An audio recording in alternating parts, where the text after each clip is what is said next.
you're wearing a Trump hat, but I think you said it beautifully. This is not a partisan issue. This is a human issue, and I cannot see why the people that from the Democrats side and the people who are moderate, why not join the new federal state of China to take down the Chinese Communist Party? It's a human issue. It's an American issue, because I don't want our story to become your children's story. We're the survivors of the Cultural Revolution. We're the survivors of the Tiananmen Massacre. We're the survivors of the forced labor camp, the forced abortion, everything, all the human disasters.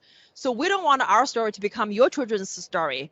And we want to take down CCP so your children don't have to take down the Chinese Communist Party. Absolutely. And I thank you for pointing that out, because it's really important to understand that this is a wake-up call. And the reason I say it's a wake-up call is because what you just mentioned, unless we take a firm stand to confront the communist influence in America, the United States is going to turn into another China.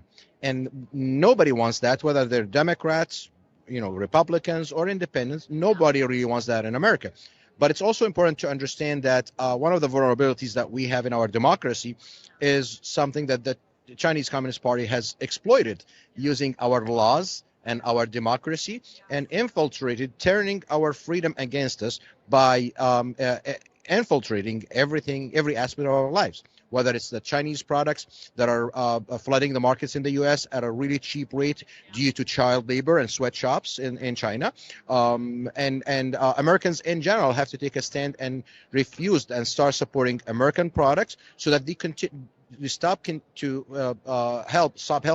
the CCP abuse of these poor citizens there that are being worked in sweatshops and exploited, and also so that, like you mentioned, America doesn't turn into another China.